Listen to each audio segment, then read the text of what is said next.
contrôle de légalité des actes des collectivités territoriales au Sénégal. Un livre qui a été réalisé par notre collègue, qui était donc par le gouverneur Léopold Wade. J'ai eu le plaisir de venir représenter le ministre de l'Intérieur, M. Antoine Félix Diome, qui aurait bien voulu être là, mais compte tenu des contraintes liées à la situation générale avec la préparation de Popenguine et tout le reste, il m'a demandé de venir et je l'ai fait avec beaucoup de plaisir. Et je constate d'ailleurs que le gouvernement, un membre du gouvernement éminent est ici présent, en la personne de Dr Augustin Tine, ministre d'État, directeur de cabinet de M. le Président de la République, mais aussi maire de Fandène. J'aime à le rappeler. Donc, au nom de l'Assemblée, nous lui souhaitons vraiment la bienvenue et je pense que sa présence est très importante à nos yeux, aux yeux de l'auteur. Donc, tout de suite, nous allons donner la parole au directeur général de l'ENA pour son mot de bienvenue. On nous a signalé que le représentant de l'éditeur n'est pas encore là. Je ne sais pas, peut-être qu'il prendra le train en marche. Donc, la parole est au directeur général, Cheikh Awa Balla, pour son mot de bienvenue. Monsieur le directeur général, vous avez la parole. Quelques problèmes de respiration. Avec votre permission, je vais demander au monsieur le secrétaire général de délivrer le mot de bienvenue de l'ENA. Avec votre permission. Ministre d'État, M. Augustin Tine, M. le directeur général de l'administration territoriale, représentant le ministre de l'Intérieur, M. le gouverneur de la région de Dakar, messieurs les membres du conseil d'administration de l'école, je veux citer M. Abdou Aziz Diagne, entre autres, il y a Mohamed Mahmoud Diop et peut-être d'autres. M. Léopold Wade, auteur, ancien directeur général de l'administration territoriale et formateur à l'ENA. Monsieur le représentant de la maison d'édition L'Harmattan, on nous signale qu'il n'est pas encore là. Monsieur le préfet Abdoulaziz Diagne, formateur à l'ENA. Mesdames, Messieurs les directeurs et chefs de service, Mesdames, Messieurs, chers invités en vos rangs, grades et qualités. Je voudrais donc, sur instruction du directeur général de l'ENA, vous faire lecture du mot de bienvenue de l'établissement. À l'entame de mon propos, je voudrais donc adresser, au nom du DG de l'ENA bien sûr, adresser d'abord mes vives salutations et souhaiter la bienvenue à tous ceux qui sont présents dans cet amphithéâtre que le chef de l'État a bien voulu baptiser Bruno Diatta, du nom de l'ancien chef du protocole de la présidence de la République, arraché à notre affection. Mesdames, Messieurs, cette cérémonie de présentation et de dédicace de l'ouvrage intitulé « Le contrôle de légalité des actes des collectivités territoriales » a pour nous une signification hautement symbolique. Elle vient sans doute couronner de longs et inlassables efforts de recherche et de pratique que l'auteur, M. Léopold Wade, a consacré au sujet du contrôle de légalité au Sénégal en particulier et à la décentralisation en général. En effet, comme vous le savez, M. Wade, avec son brillant parcours dans l'administration territoriale, en tant que représentant de l'État, fait partie des acteurs qui ont été le plus confrontés à la pratique du contrôle de légalité dans toutes ses facettes, avec les subtilités et les vides parfois imprévus dans les textes de référence. au vu de sa maîtrise du sujet, il s'en est certainement sorti très bonifié. La connaissance s'acquiert par l'expérience. Tout le reste n'est que de l'information, disait Albert Einstein. C'est la raison pour laquelle, au terme de cette carrière digne d'éloge, l'auteur, dans sa générosité intellectuelle bien connue de tous, a voulu partager son savoir et sa riche expérience capitalisée au cours de son long parcours, car, il faut le signaler, Monsieur Wade est bien présent dans la formation initiale et dans la formation permanente à l'ENA, où il dispense divers modules, tels que le contrôle de légalité, la gestion de crise, et j'en passe. Mais il dispense également des enseignements dans les universités et les grandes écoles de la place.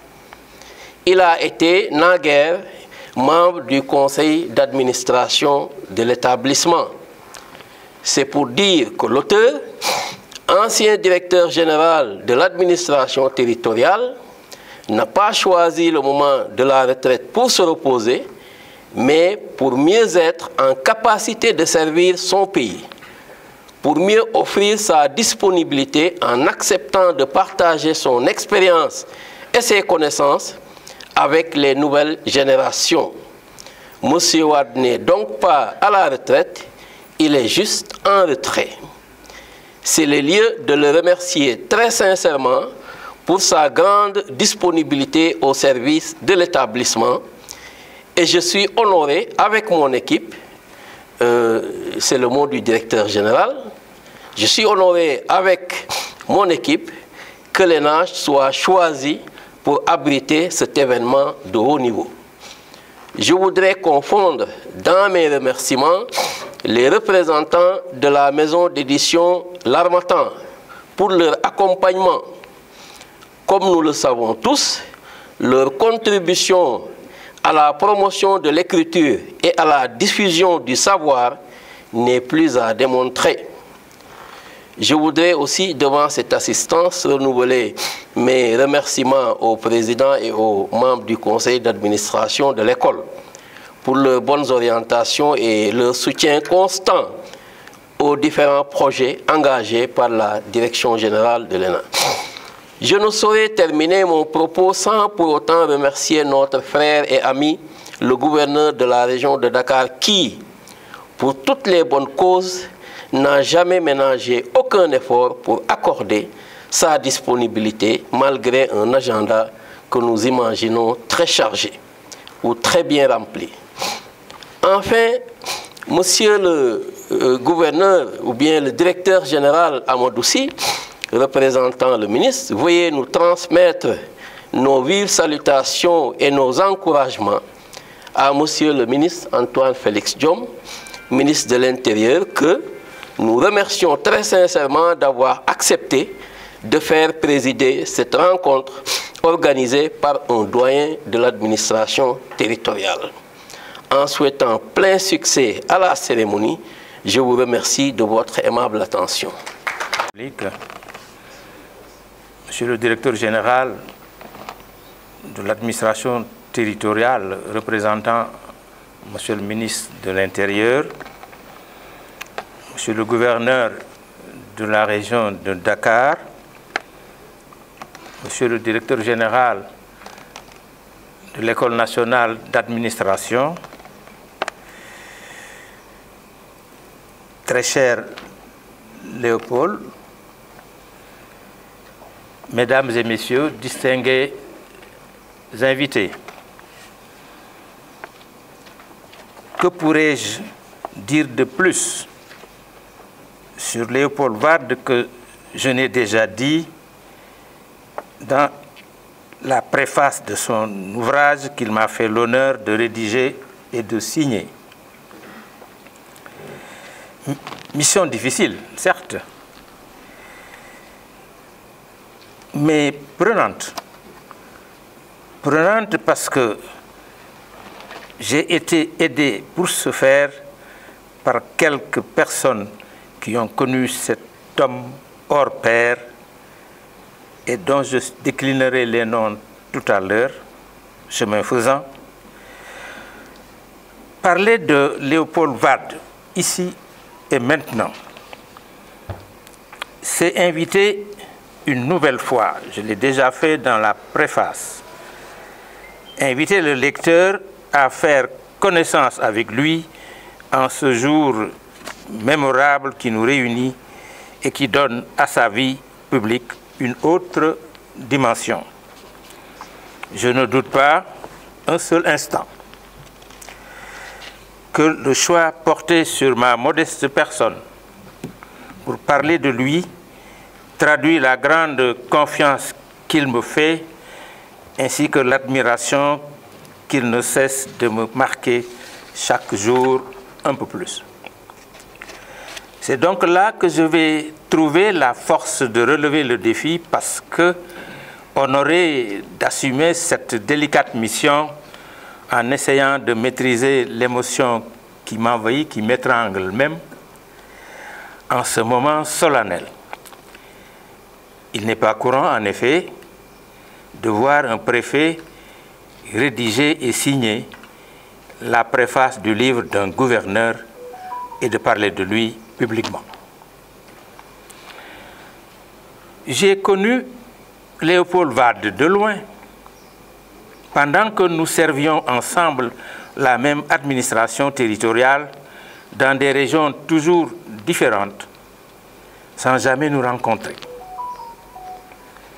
L'occasion de croiser son chemin et d'apprécier l'homme ne m'a été donnée que beaucoup plus tard, un matin glacial de décembre 2008, alors qu'il était gouverneur de la région de Ziguinchor, et moi, formateur à l'École nationale d'administration, déjà admis à faire valoir mes droits à une pension de retraite depuis une dizaine d'années.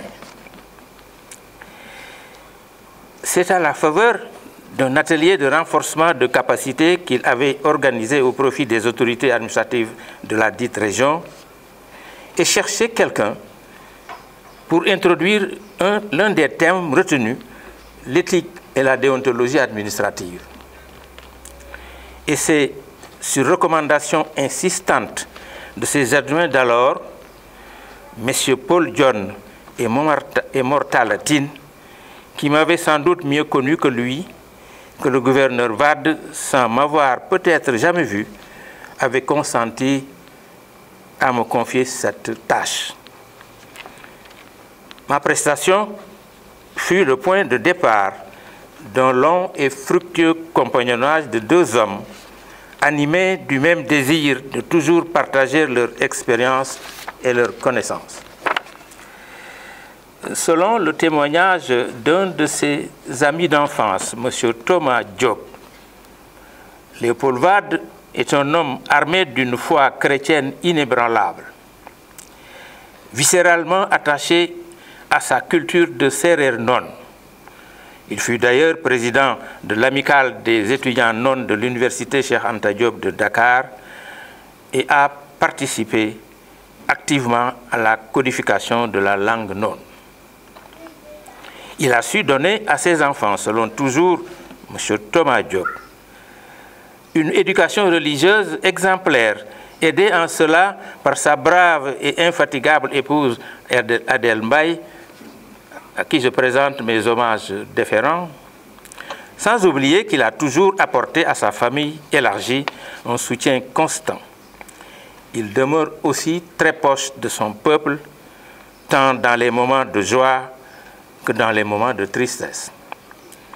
Le gouverneur Wade est fier, en tant que chrétien pratiquant, d'avoir su entretenir d'excellents rapports avec des dignitaires religieux musulmans de grande renommée, partout où le devoir l'a appelé. Je n'en citerai que 3, dont il garde encore, m'a-t-il dit, de bons souvenirs. Feu Serigne Mansour Sy, Borom Daara yi, Thierno Ahmadou Tidiane Ba, actuel khalife général de Médina Gounass, et Thierno Amadou Baldé, guide religieux de la communauté Peul de Médina Goulat. Le sens de l'accueil et de l'ouverture de Madame Wade a fait que la maison du couple, toujours ouverte à tous, ne désemplit jamais.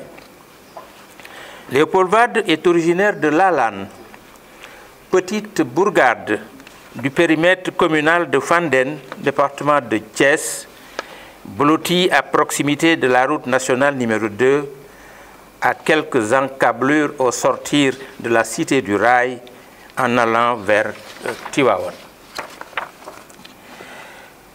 Homme d'action, toujours entreprenant, il voue un amour profond à son terroir parce que très tôt, alors qu'il était encore jeune élève, il s'est impliqué à fond dans le développement de son village natal en étant l'un des fondateurs de l'association des jeunes chargés du développement de Lalane. Lorsque le temps le lui permet, même quand il assumait de hautes fonctions administratives, Léopold Wade a rarement raté toute opportunité de retourner au village natal pour non seulement se ressourcer, mais aussi et surtout pour s'imprégner de la situation qui y prévalait. C'était pour lui des occasions de s'impliquer totalement à tout ce qui s'y entreprenait en matière de développement économique, social et culturel. Il a d'ailleurs été l'un des initiateurs de la création de l'école publique de Lalane, sans oublier qu'il a beaucoup œuvré pour la mise sur pied de l'Association pour la sauvegarde des terres et de l'environnement des villages de Lalane et de Diassap, particulièrement menacés par l'agrobusiness. Jeune administrateur civil, breveté de l'École nationale d'administration et de magistrature, ENAM, il a commencé sa carrière professionnelle en étant mis à la disposition du gouverneur de la région du Sine Saloum en octobre 1982 pour un stage d'imprégnation et d'apprentissage.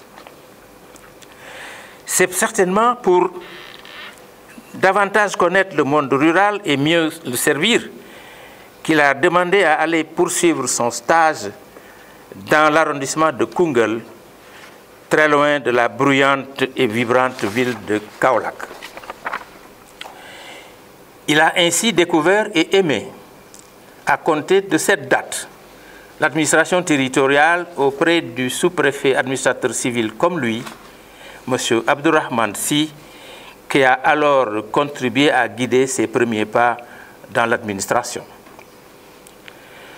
Le préfet Sy avait eu déjà l'intime conviction que ce jeune collègue comptera parmi les hauts fonctionnaires du pays ayant une maîtrise de leur mission, une parfaite maîtrise de leur mission, une haute idée de leur responsabilité et une claire conscience de la chose publique.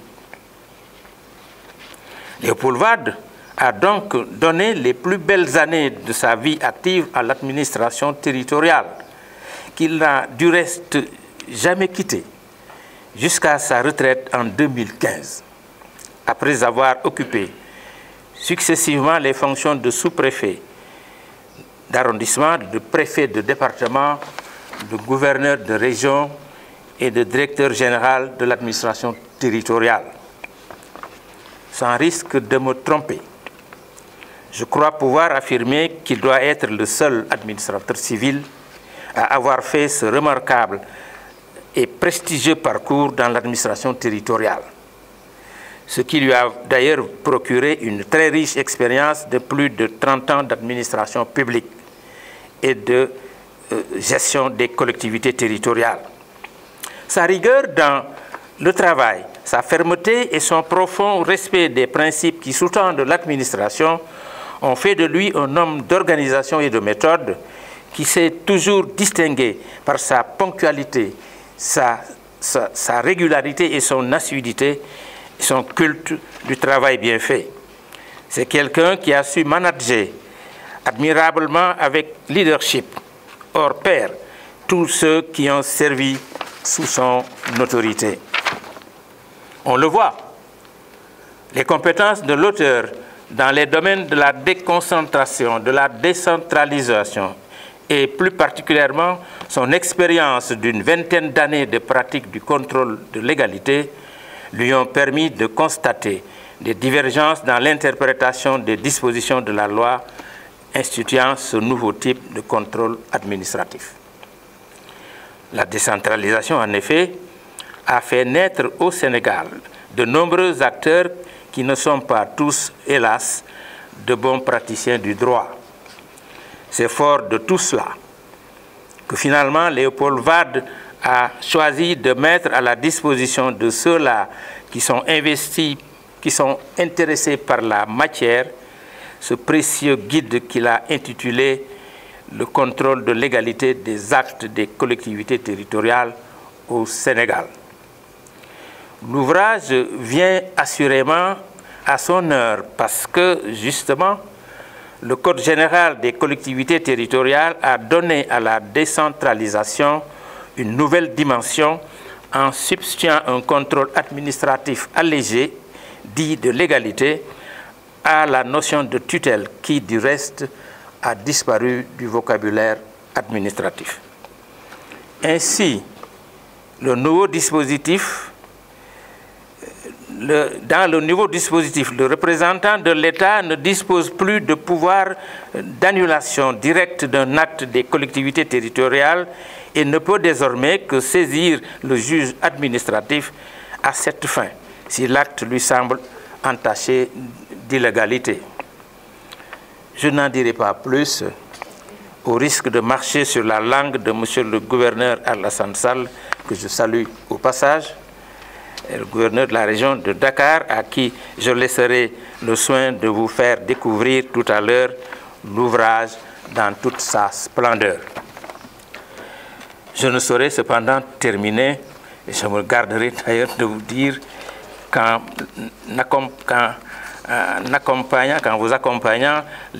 accompagnant Léopold Wade dans sa démarche qu'il me propose, vous vous sentirez entraîné dans un agréable survol des méandres du contrôle de légalité, guidé en cela par le balayage d'un faisceau lumineux savamment projeté sur ce nouveau dispositif administratif pour mieux l'éclairer.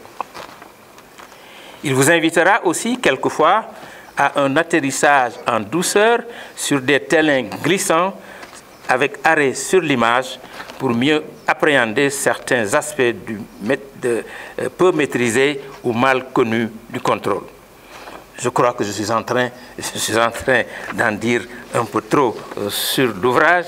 Je vais donc m'arrêter et je vais terminer mon propos par féliciter chaleureusement Léopold Wade pour la qualité de son œuvre que je recommande vivement à tous les acteurs du contrôle de légalité ainsi qu'à tous ceux que le sujet intéresse de près ou de loin, élèves, étudiants, agents des administrations publiques et des collectivités territoriales, chercheurs, etc.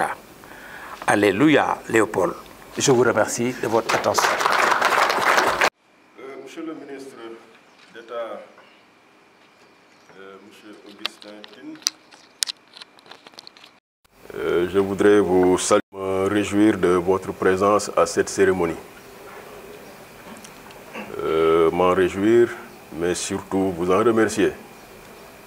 Au nom de tous les collègues administrateurs civils, parce que votre présence à cette cérémonie, au-delà de la rosée, constitue pour nous autres administrateurs civils, que nous soyons gouverneurs, préfets ou tout simplement directeur de cabinet ou secrétaire général comme mon ami et frère Mohamed Diop, donc constitue la reconnaissance du gouvernement.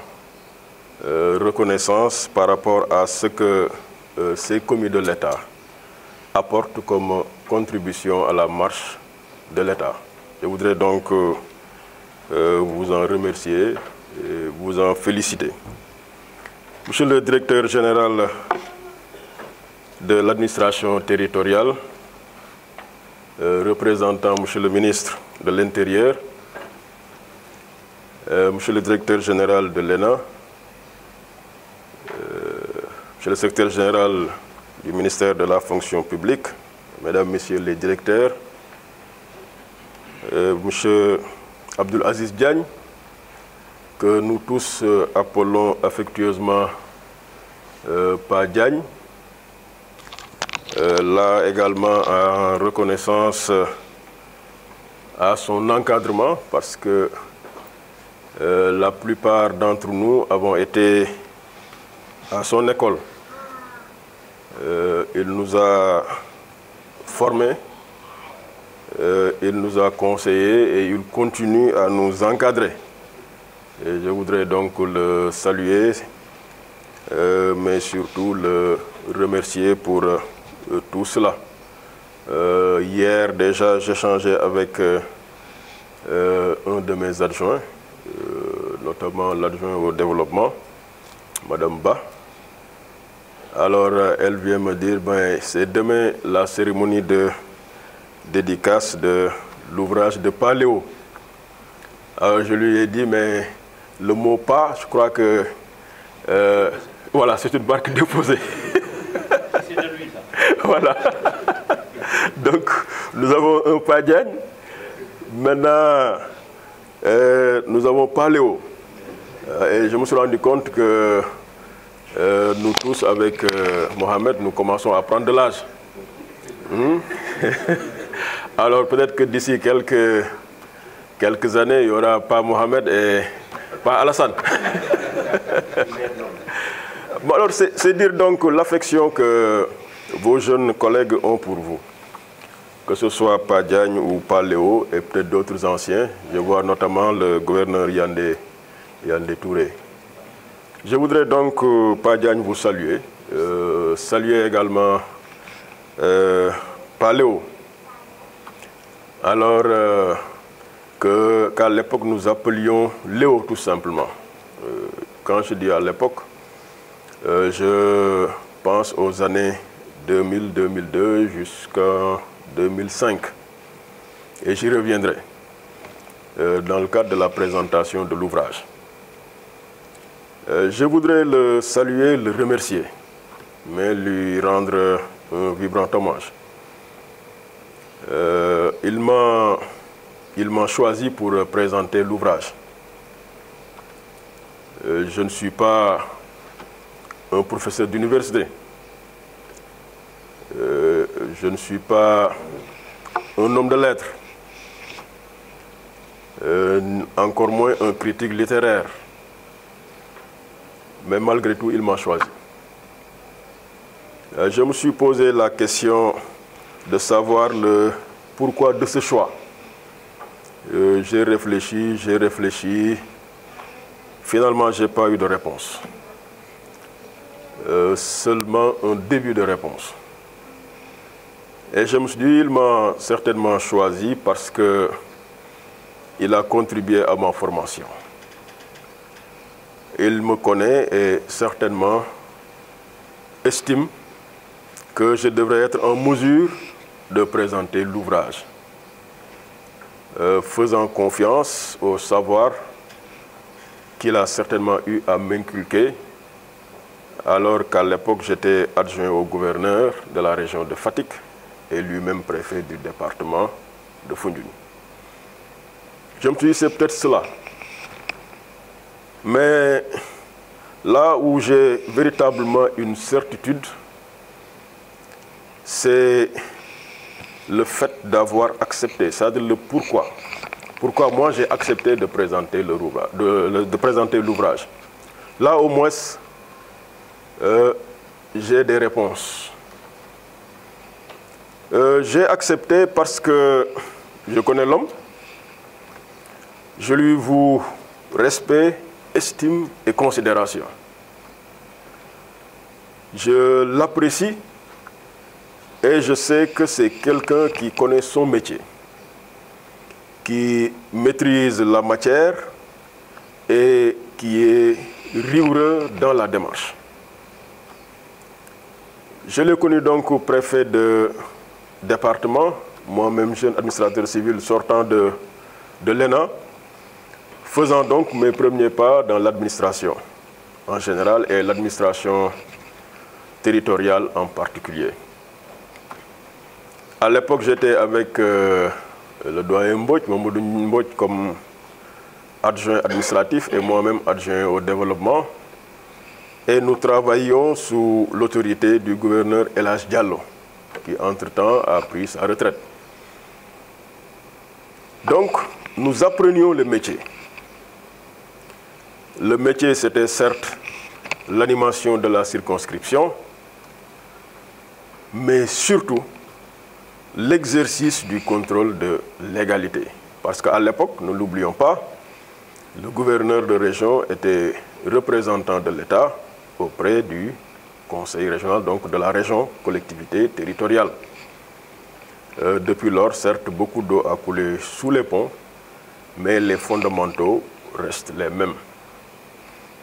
Et à l'époque, effectivement, le gouverneur, comme tous ses autres collègues du reste, imputait tout ce qui avait trait aux collectivités. À l'époque, on disait locales, collectivités locales. Maintenant, ça a changé, c'est collectivités territoriales. À l'adjoint au gouverneur chargé du développement que j'étais. Et effectivement, fraîchement sorti de l'ENA, alors on s'essayait à l'exercice. Mais on se heurtait à des difficultés. Parce que la théorie, parfois, est loin de la réalité du terrain. Mais nous avions à l'époque un collaborateur, je puis le dire, parce qu'il était préfet du département et nous-mêmes nous parlions et nous agissions sous l'autorité du gouverneur de région. Et à chaque fois qu'on avait ce genre de dossier, on se tournait vers lui pour recueillir son sentiment sur les problèmes que nous rencontrions, sur les actes que nous devions poser et sur la posture du représentant de l'État face aux actes à lui soumis par l'organe exécutif. Et à chaque fois, il nous donnait la solution. Et je me rappelle avec Mbodj, on guettait ses écrits. Alors, parce que bon, lorsqu'il adressait ses correspondances aux maires et autres là, il faisait une ampliation au gouverneur de région. Et dès que le courrier nous parvenait, je m'empressais d'aller photocopier et de garder. Je faisais également une copie pour Mbodj, lui aussi il gardait, parce qu'on se préparait à ce qui nous attendait lorsque nous deviendrons, excusez-moi une seconde, préfet du département. Mais ça nous aidait également à traiter les dossiers que le gouverneur nous confiait et qui concernaient le conseil régional à l'époque. Alors nous l'avons donc plagié sans payer. Nous l'avons copié sans lui dire. Et aujourd'hui, je suis à l'aise pour pouvoir le dire au public connaisseur qui prend part à cette cérémonie de dédicace. C'est quelqu'un qui a contribué à notre formation. C'est un homme de science qui connaît la matière, qui l'a pratiquée, qui l'enseigne et qui aujourd'hui nous propose ce merveilleux ouvrage. C'est entre autres pour ces raisons que j'ai accepté de présenter l'ouvrage. Et last but not least, en acceptant de le présenter, je dois forcément le lire. Et même sans le présenter, je devais le lire. Mais le fait de devoir le présenter m'oblige non seulement à le lire, mais à bien le lire et à en comprendre l'essence pour pouvoir le partager avec vous. Et à pouvoir également continuer à apprendre de lui. Je voudrais donc très sincèrement le féliciter. Féliciter et remercier également l'éditeur et tous ceux-là qui ont eu à l'accompagner et dans sa carrière administrative, mais également dans cette carrière naissante d'écrivain. Je disais tantôt que je n'étais pas un homme de lettres, encore moins un critique littéraire. Mais je sais au moins que présenter une production de cette nature, c'est d'abord s'intéresser sur la forme et peut-être exploiter le fond. Dès lors, je ne dérogerai pas à cette bonne pratique et voudrais dans un premier temps exprimer mes impressions par rapport à la forme et dans un second temps partager ce que j'ai retenu du fond de cette production.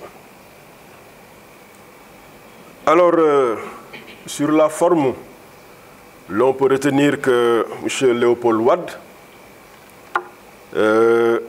offre à ses lecteurs un ouvrage de 179 pages intitulé « Le contrôle de légalité des actes des collectivités territoriales au Sénégal ». Les 110 pages lui ont permis de développer directement le thème et les autres pages sont consacrées aux annexes et autres rubriques qui souvent complètent une œuvre de cette nature. Il a adopté un plan en 4 titres composé de chapitres, chaque chapitre s'intéressant à une problématique spécifique du contrôle de légalité des actes des collectivités territoriales. D'ailleurs, dans l'avant-propos, l'auteur annonce d'emblée les 4 titres et énonce les thèmes développés. Il s'agit donc du titre premier, intitulé « Le contrôle de légalité des actes non budgétaires », le titre numéro 2, le contrôle de légalité des actes budgétaires, le titre numéro 3, le contentieux du contrôle de légalité, et le titre numéro 4, évaluation sommaire du contrôle de légalité. En sus de ce corps du texte, il a eu la délicate attention et l'heureuse générosité de proposer des cas pratiques en annexe pour permettre aux lecteurs de s'exercer au contrôle de légalité tout en s'enrichissant de quelques règles édictées par la jurisprudence.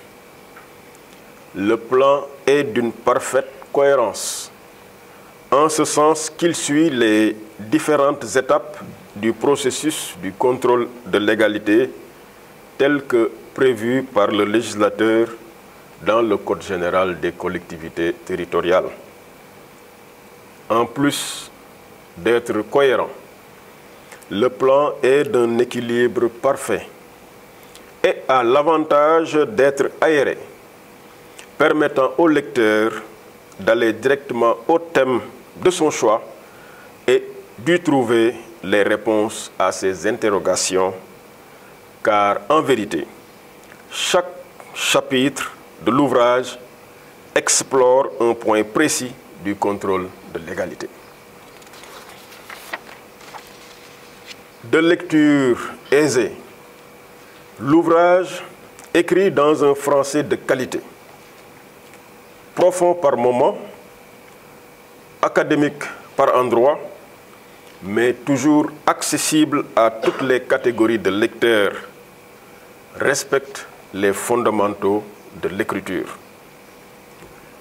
L'introduction renseigne à suffisance sur le respect de ces fondamentaux avec une définition des concepts clés du sujet une problématique bien spécifiée et un intérêt du sujet clairement exposé.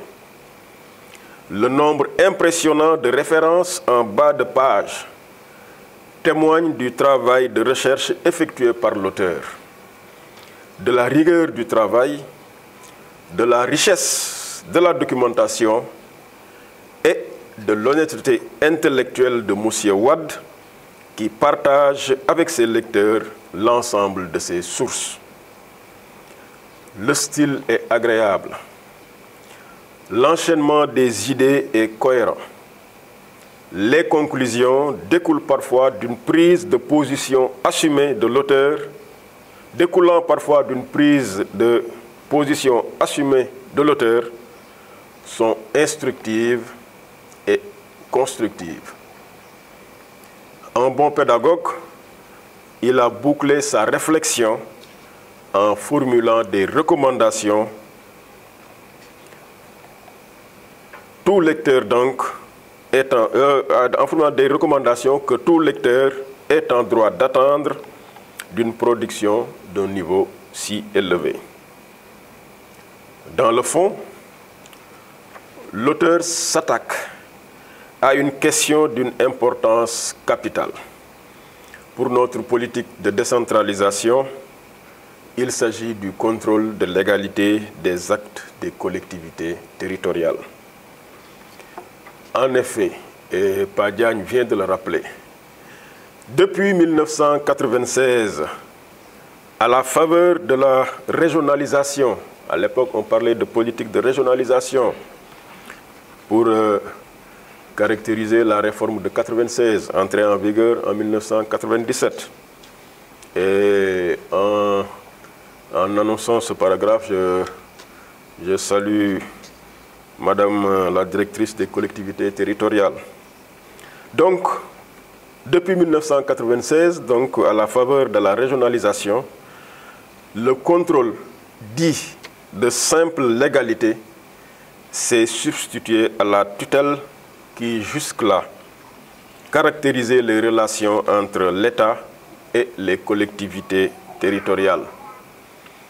Le principe de libre administration des collectivités territoriales en était à ses balbutiements.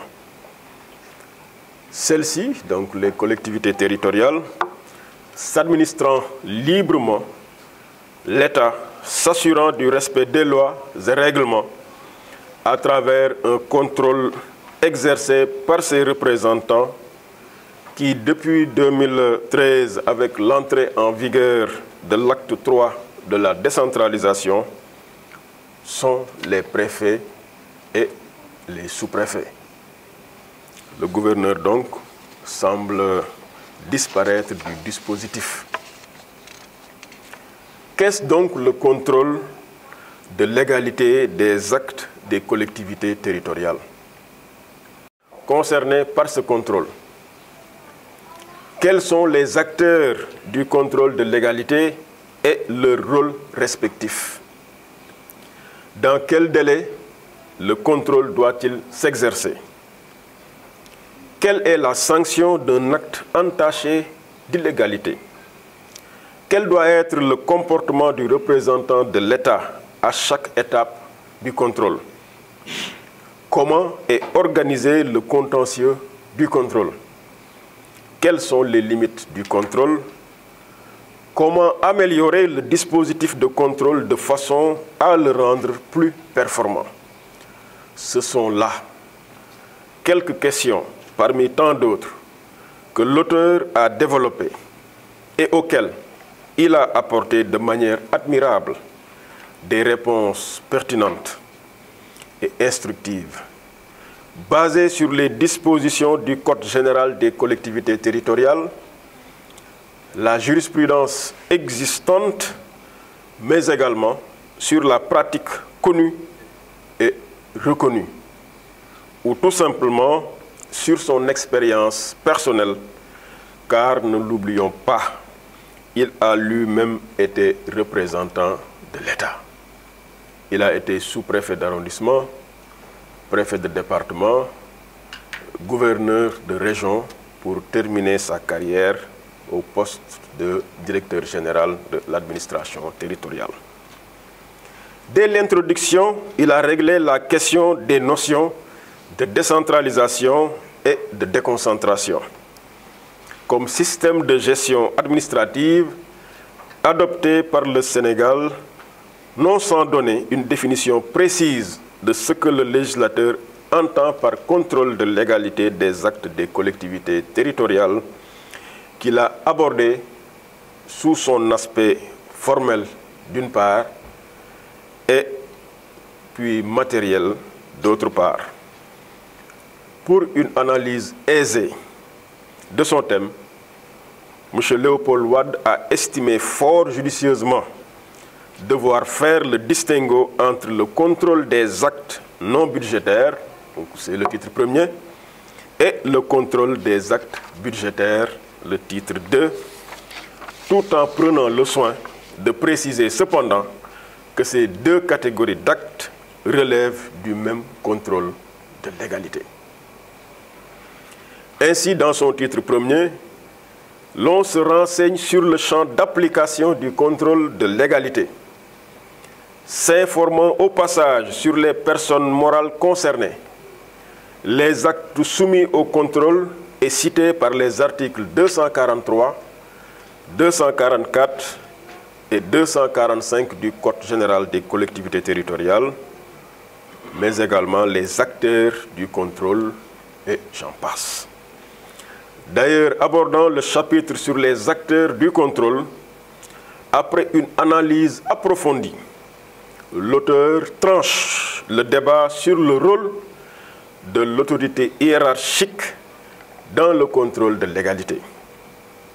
En ces termes, je le cite, « L'autorité hiérarchique ne peut donc intervenir dans le contrôle de légalité, mais n'a cependant pas les mains totalement liées. » Fin de citation. J'ai choisi de mentionner ce passage pour signaler avec l'auteur la responsabilité personnelle du représentant de l'État dans le cadre du contrôle de légalité. L'autorité hiérarchique ne pouvant nullement se substituer aux représentants de l'État dans cette matière. L'auteur ne s'est pas limité à rappeler la réglementation ou à l'interpréter. Il a également mis les pieds dans le plat en décrivant la procédure du contrôle de légalité, de la réception de l'acte par le représentant de l'État à la matérialisation de son traitement. À ce niveau, une des difficultés constatées est de classer l'acte parmi les trois catégories prévues par le Code général des collectivités territoriales, articles 243, 244 et 245. Et là également, je fais un clin d'œil au préfet du département de Dakar, M. Mortal Tine, qui vient d'arriver et qui sait ce à quoi je fais allusion. Le titre sur le contrôle des actes budgétaires est riche en enseignements. En effet, sous le prétexte de rappeler les actes concernés par ce contrôle, l'auteur y aborde les notions de budget, les principes budgétaires, la structuration du budget, les techniques d'évaluation des lignes du budget, entre autres points, avant de définir avec brio la procédure du contrôle budgétaire et sur les 5 points essentiels sur lesquels le représentant de l'État doit focaliser son attention avant de décider d'approuver ou de refuser d'approuver un budget à lui soumis. Il s'agit, toujours citant l'auteur, du délai d'adoption du budget, de l'équilibre du budget, de l'équilibre du compte administratif de la dernière gestion close, des dépenses obligatoires, donc de l'inscription ou pas des dépenses obligatoires, et de la présence des états et pièces annexes. Le résultat intéressant auquel aboutit l'auteur au terme de son analyse et que le budget primitif ne peut faire l'objet de refus d'approbation, car pour tous les points de contrôle, le Code général des collectivités territoriales a indiqué aux représentants de l'État la procédure à mettre en œuvre pour doter la collectivité territoriale d'un budget. C'est à la page 91 de l'ouvrage. Par contre, poursuit-il, les budgets supplémentaires peuvent faire l'objet de refus d'approbation. L'autre aspect non moins important développé par M. Léopold Wade est relatif au contentieux du contrôle de légalité.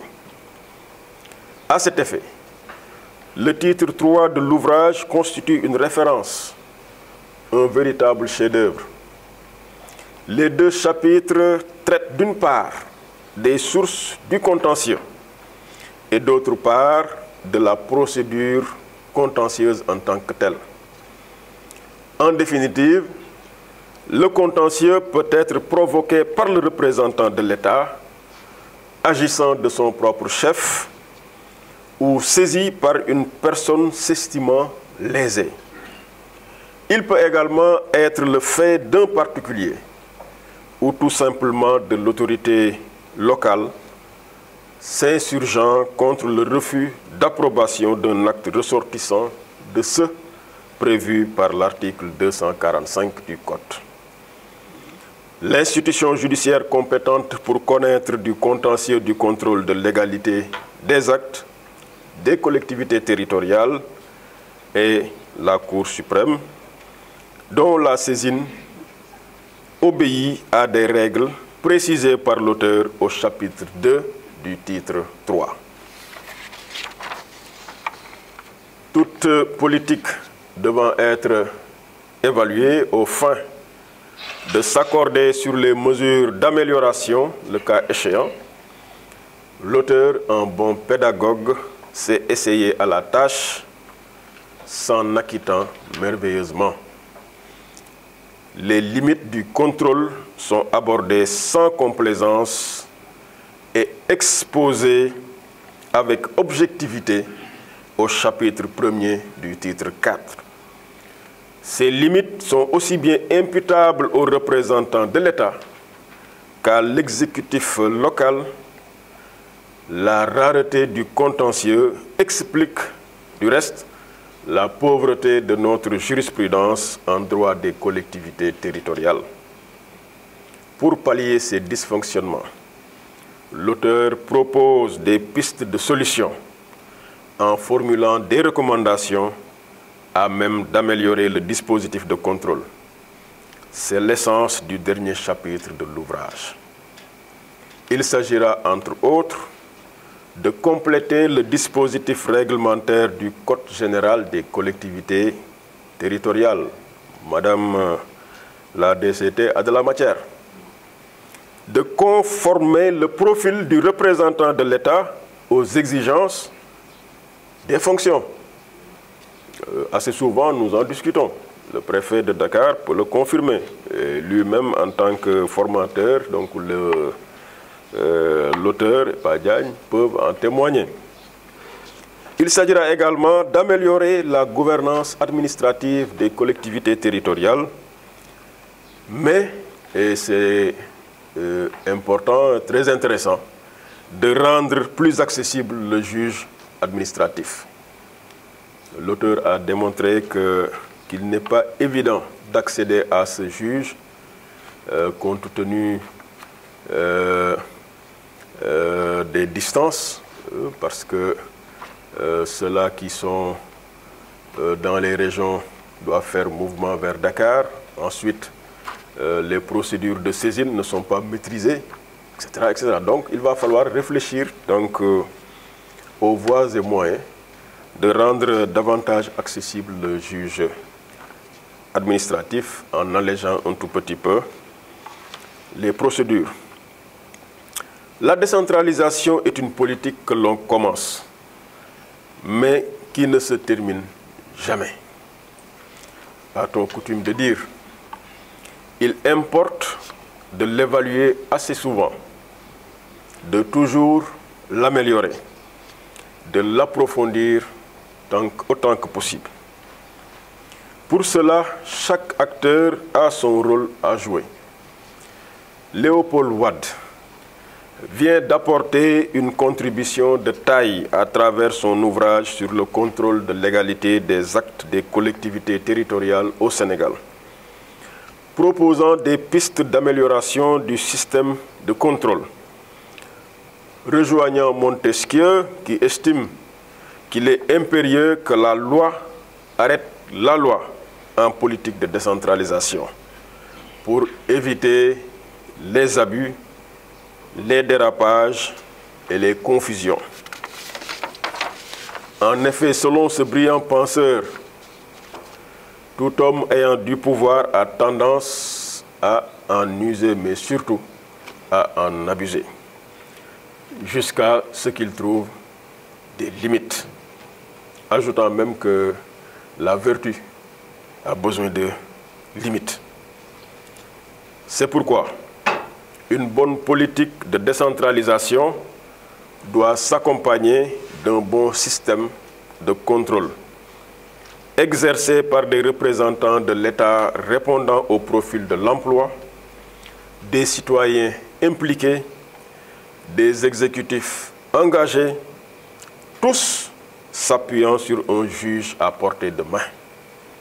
C'est le principal enseignement de l'ouvrage de M. Wade, qui a parfaitement compris que si notre système de décentralisation a eu besoin de textes bien conçus pour ce faire, il a aujourd'hui besoin d'un système de contrôle des actes des collectivités territoriales performant pour ne pas se défaire.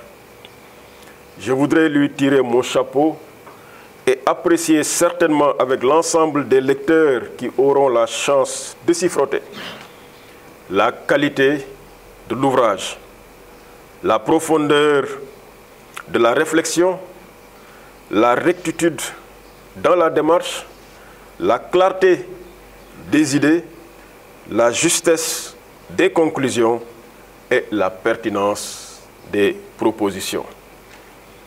La lecture du livre est un délice. Sa portée cognitive est un pur régal. Son intérêt pour les acteurs transcende les clivages. Pour un coup d'essai, Paléo, là je dis Paléo, a réussi un coup de maître, démontrant aux yeux des acteurs qu'il ne maîtrise pas seulement son sujet, mais le domine de la tête aux pieds. Je l'ai connu brillant commis de l'État, le sais grand formateur, je le découvre aujourd'hui excellent écrivain. Vivement le prochain ouvrage, je vous remercie de votre aimable attention. On peut se poser la question pourquoi j'ai choisi Pa Diagne pour faire la préface de cet ouvrage. En fait, je voulais rendre hommage à 3 personnes. D'abord au corps auquel j'appartiens, c'est le corps des administrateurs civils. Vous voyez, ils sont bien représentés dans la salle. Ensuite, je voudrais donner un clin d'œil particulier aux anciens, ceux qui nous ont appris le métier. Et enfin, je voulais rendre hommage à tous ceux qui s'investissent dans la formation des jeunes. Et quand j'ai mis tous les gens que je connaissais dans un même panier, c'est Pa Diagne qui a émergé. Je pense qu'il est bien le condensé de tout ce que je viens d'annoncer. Pa Diagne, merci. Comme il l'a dit, j'entendais parler de lui et c'était à Ziguinchor. C'est pour dire que ce n'est pas aujourd'hui que je me suis intéressé à la formation. Partout où je suis passé, ça faisait partie de mes préoccupations. À Ziguinchor, j'ai organisé un séminaire. Et je cherchais, comme il l'a dit, hein, ils sont les deux, ils sont là, hein, Poul et Mortal Tine, cocktail parfait. À chaque fois que je me trouve, Pa Diagne le matin, Pa Diagne le soir, Pa Diagne à droite, Pa Diagne à gauche, Pa Diagne en haut, Pa Diagne en bas. J'ai dit, mais ce pas Diagne là, il faut bien que je vois qui c'est. Et nous l'avons invité, et comme il l'a dit, nos relations sont parties de là. Merci beaucoup, Pa Diagne. Alors, monsieur le gouverneur de la région de Dakar, pourquoi je vous ai choisi? Vous en avez donné quelques explications. Je cherchais dans le lot des mes jeunes collègues pour lesquels j'ai une admiration très profonde. Et j'ai trouvé que physiquement, vous étiez le plus proche de moi. Vous êtes d'accord avec moi? Oui. Voilà. Donc, si vous étiez aujourd'hui, peut-être aujourd'hui à Ziguinchor, donc dans ce petit groupe, j'avoue, il est assez restreint, de jeunes pour lesquels je voue un profond respect. Donc, il était à portée de main. Et j'ai dit que mais je ne vais pas aller chercher au Fouta ce que j'ai à côté de moi. Alors, mais j'ai retenu de vous un mot, vous voliez mes idées, mais tu n'as pas utilisé un mot que tu avais utilisé une fois. Tu avais dit nous épions. Oui, c'est vrai. Et puis, donc, à chaque fois que le courrier arrivait, la seule chose qu'il cherchait eux deux, c'est est-ce qu'il y avait un courrier qui venait de moi. Et comme il l'a dit, c'est comme ça qu'il faisait. Hein? Dès qu'il trouvait, il prenait, il photographiait, il photocopiait, il gardait. Merci, monsieur le gouverneur. Je pense que vous avez compris, bien compris ce que j'ai voulu partager avec tous les Sénégalais. Monsieur le ministre d'État Augustin Tine, je disais à Madame Touré, responsable de l'info, que j'ai invité monsieur le ministre d'État Augustin Tine, mais ce qui prime sur le ministre d'État, c'est nos relations personnelles qui datent de très longtemps. C'est un parent à moi, c'est un ami à moi, mais il est le maire de la commune de Fandine. Donc, ne serait-ce que pour ces raisons, je l'aurais invité.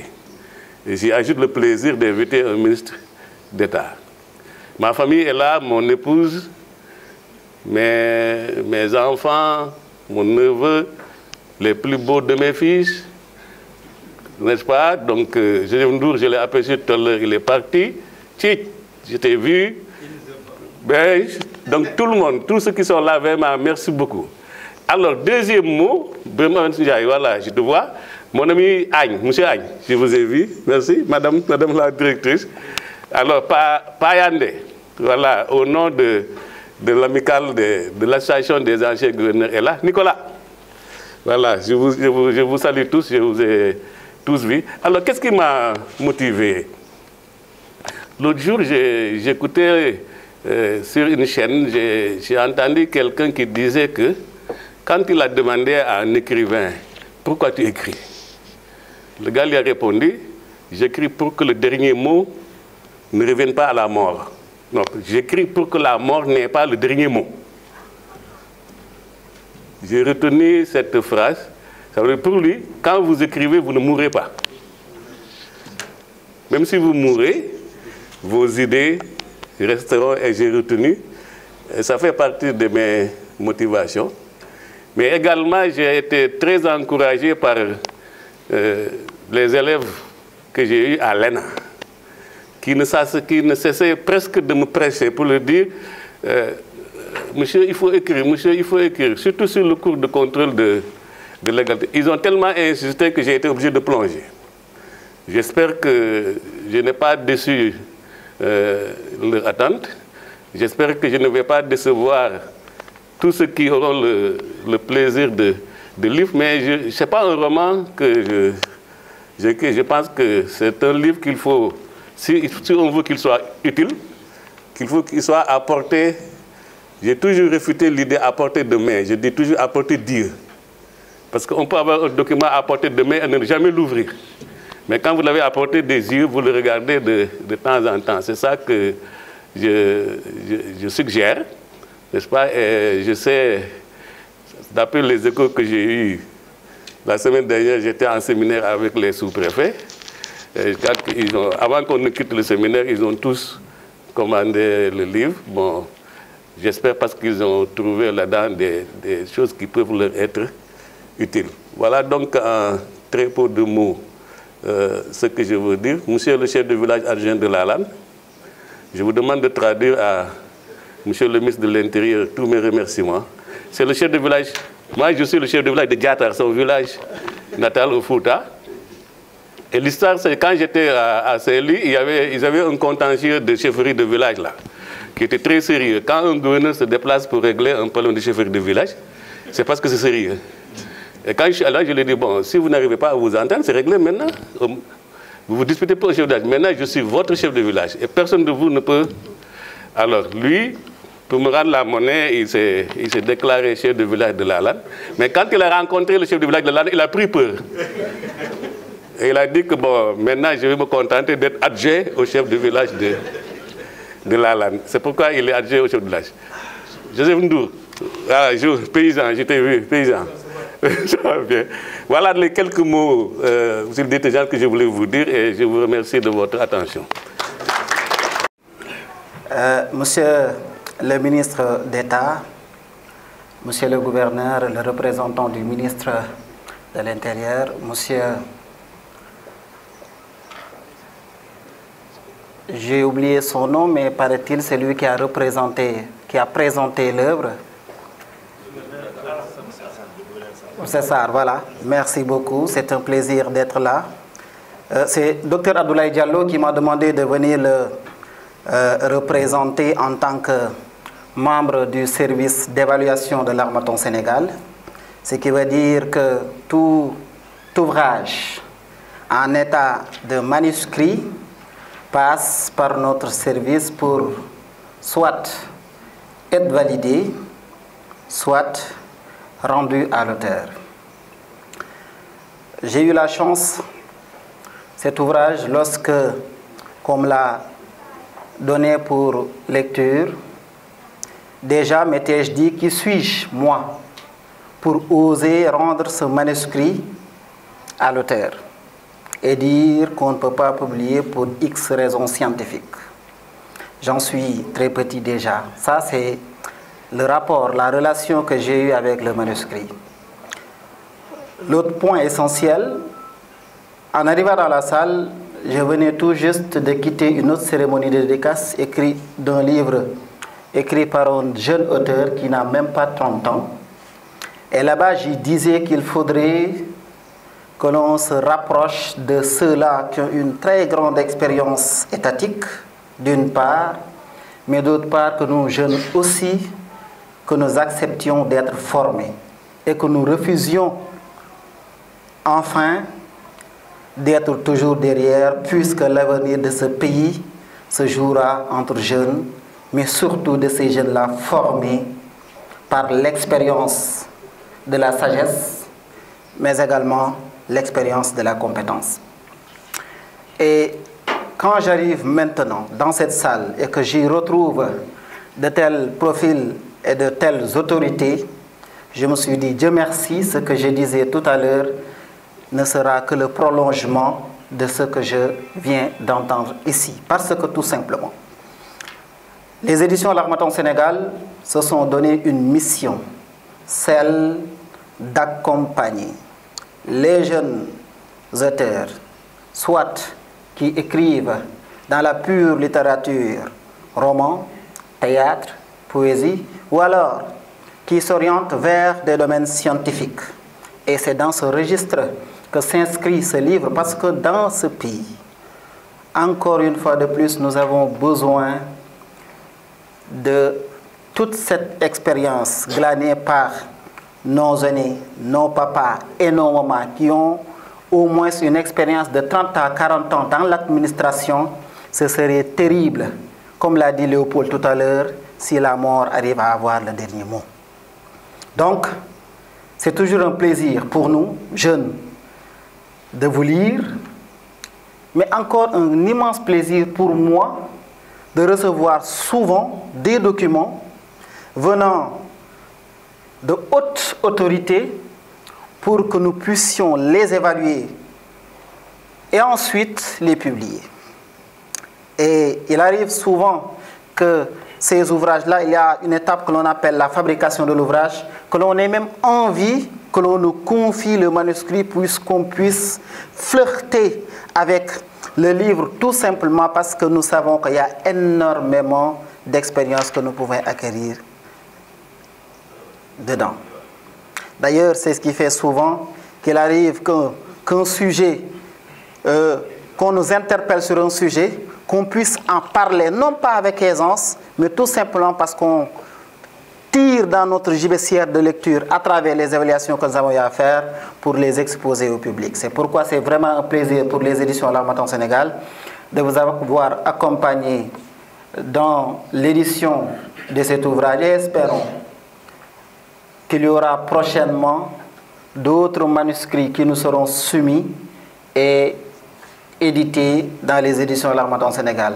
Monsieur le ministre d'État, Mesdames, Messieurs, chères autorités, à vous tous ici présents également, le directeur de L'Harmattan Sénégal me dit de vous faire savoir que ces portes sont ouvertes pour tout dépôt de manuscrits afin que même si votre temps ne vous le permet pas, à travers votre écriture, vous puissiez participer à la formation des jeunes. Nous jeunes, moi notamment, nous en avons besoin. Merci beaucoup. Touré, qui appréciait très fortement ses qualités professionnelles, m'avait recommandé d'aller passer quelques jours avec lui. Et ça a été vraiment un moment de partage. J'ai senti en son temps cette générosité dont on a parlé. On ne peut pas dire grand-chose sur Léopold Wade parce que tout a été dit. Les premiers ont dit tout ce qui aurait pu être dit. J'ai moi-même lu le livre, j'ai suivi l'émission et immédiatement après, d'ailleurs, je lui ai envoyé un message. Il avait accusé de réception pour lui dire que ceux qu'il avait invités à la télé, que nous connaissons généralement assez critiques, ont tous été unanimes pour reconnaître la qualité de l'ouvrage et sa simplicité. Parce qu'il aurait pu tomber dans le piège d'écrire un ouvrage qui ne s'adresse qu'aux professionnels, à ceux qui peut-être connaissent déjà la chose. Mais son ouvrage était considéré comme une sorte de bréviaire précieux pour l'ensemble des personnes qui s'intéressent à ces questions donc, de collectivité territoriale. Le gouverneur de Dakar est largement revenu dessus avec les conclusions qu'il a tirées. Je pense qu'il n'y a rien à dire sinon le féliciter pour cette question. Léopold Wade, comme on l'a rappelé, a été sous-préfet, a été préfet, a été gouverneur, a été directeur général de l'administration territoriale. Je parle souvent de la petite parenthèse de directeur de cabinet qu'il a été aussi. Donc cela signifie que c'est quelqu'un qui connaît vraiment bien les arcanes de la haute administration. Donc il a gravi les échelons. Vous l'avez dit, moi-même j'ai cherché, je n'ai pas trouvé quelqu'un qui peut-être a eu le même profil pour avoir fait tous les échelons jusqu'à arriver aux fonctions de gouverneur. Peut-être mon ami et jeune frère Mamoudou Ibrahim Lô et encore. Mais ce qui a caractérisé surtout Léopold Wade, c'est cette proximité, cette volonté de pouvoir à chaque fois partager. Récemment, donc il y a une semaine, on a fait un séminaire avec les sous-préfets et les sous-préfets ont tenu à lui offrir un drapeau, ces anciens sous-préfets, en signe de reconnaissance et en témoignage vraiment de tout ce qu'ils ont appris auprès de lui, n'est-ce pas? Et je l'avais dit d'ailleurs, en son temps, je ne sais pas si c'est fait, nous allons vérifier, qu'il devait partager ce drapeau avec son épouse, Mme Wade, Adèle, parce que comme on le sait tous, Anatole France rappelait que sans les femmes, les hommes sont toujours moins braves. Donc j'avais demandé à Léopold de veiller à ce que le drapeau soit offert d'abord à Mme Wade, parce que déjà, quand j'étais moi-même stagiaire à Kaffrine, j'avais pu rencontrer Mme Wade et depuis, comme on dit, elle l'a accompagné, soutenu. Ce n'est même pas moi qui le dis, c'est lui-même qui me l'a confessé pendant qu'on était dans le séminaire de Saly.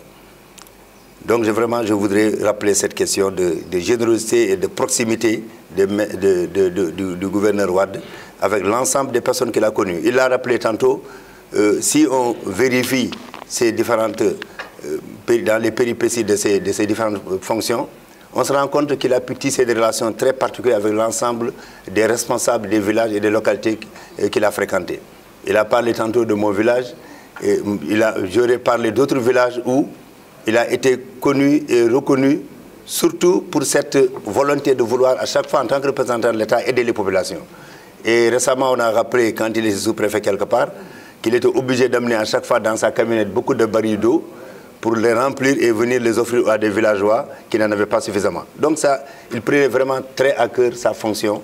Et je pense que c'est cela aussi qui lui vaut cette proximité. Mais moi, ce que je retiens surtout, et que j'ai fortement apprécié, c'est cette générosité intellectuelle. Les séminaires qu'on a organisés la fois dernière, et il va connaître des rapports la semaine prochaine, donc avec l'ensemble des sous-préfets.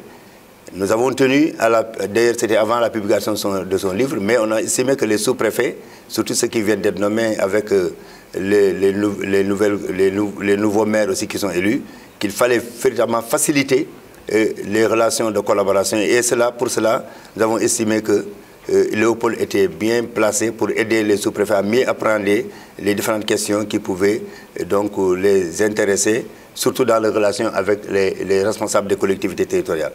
Et donc je disais que quand on a fait les séminaires, il y avait une fiche d'évaluation. Et je lui disais à cette occasion, il disait que ceux qui ont fortement apprécié et appris quelque chose le notent bien, mais que ceux qui n'ont pas beaucoup apprécié, je lui disais que cette case était presque inutile, parce que même nous, qui avons peut-être un peu plus de niveau de formation que ces sous-préfets-là en général, nous en sommes sortis avec vraiment des idées beaucoup plus claires sur certaines questions.